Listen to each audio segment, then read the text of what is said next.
All right, today we're going to tackle a tense that sounds, well, a little intimidating, but it's actually one of the most useful tools you can have in English.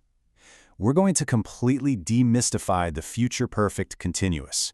And seriously, by the end of this, you'll be using it without even thinking. So imagine this. You've had a really long day, and you want to tell someone not just that you worked, but about the whole stretch of it, right up to, say, 5 p.m. How do you pack all that meaning, that long, continuous slog, into one single sentence? Well, there's a perfect way to do it. And there it is, the future perfect continuous. That is the perfect tool for exactly that problem. It is designed, literally, to talk about the how long of something when we're looking ahead to a point in the future. Okay, so let's get into the main idea here. The real magic of this tense is all about connecting something you're doing now to a specific moment later on. It's the secret weapon for talking about duration. I love this example because we've all been there, right? You're thinking about the afternoon and you're explaining why you're going to be too tired for the gym. The reason? Well, you'll have been cycling all morning long, leading right up to that point. It perfectly shows that cause and effect relationship over time. So what this really boils down to is this. We use this tense when an action is happening, and we're pretty sure it's just going to keep on happening right up until a specific future moment. It's all about the journey, not just arriving at the destination. Okay, so now we know what it is, but why should you bother using it? Well, it adds two really important things to your English power, and precision. Let's see what I mean. You can just feel the frustration in the sentence, can't you? You're not just saying a fact, you are emphasizing how long and annoying those 2 hours of waiting are going to feel. That focus on the duration is what gives the whole sentence its punch. And that right there is the #1 reason to pull this tense out of your toolbox. When you really want to stress how long something has been going on for, this is absolutely your go-to structure. It's all about that duration. Now, here's a cool little twist. Working at a company isn't one single nonstop action, right?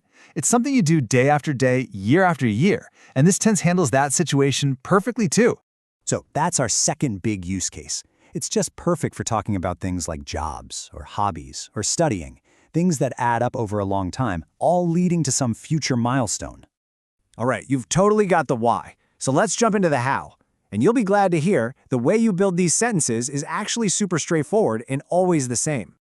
Here it is, the magic formula. It truly never changes. You just take your subject, you add will have been, and then you pop the main verb on the end with ing. That's it. I will have been working. She will have been studying. So simple. And want to make it negative? It's even easier. You just swap will for won't. That is the only change you have to make.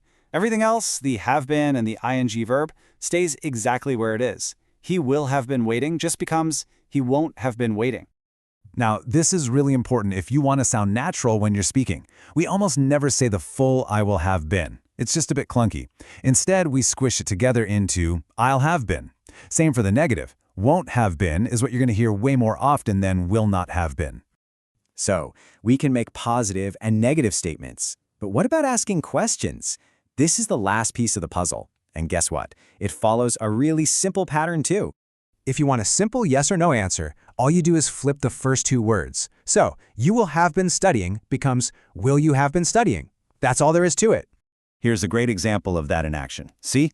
We start with will. Then we have our subject, she, and then the rest of it just follows right after, have been studying. A simple yes or no gets the job done. Okay, this question form right here, you're going to use this one all the time. Starting with how long goes right to the main purpose of this whole tense, asking about duration.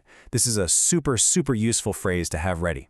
And of course, if you need more info than just yes or no, you know the drill. Just take one of your question words, like what, where, or why, and stick it right at the very beginning, even before will. For instance, where will you have been living? Okay, let's pull all of this together. You've got the what, the why, and the how for building sentences and questions. It's time to bring it all into focus. So if you remember nothing else from today, just lock these 3 things in your brain. 1, it connects an action to a future point in time. 2, its main job is to emphasize duration. And 3, the formula is always will have been plus that ing verb. And that is everything you need to know about the future perfect continuous. So I'll just leave you with this question to play around with. By this time next week, what will you have been practicing? Give it a shot. Thanks for tuning in.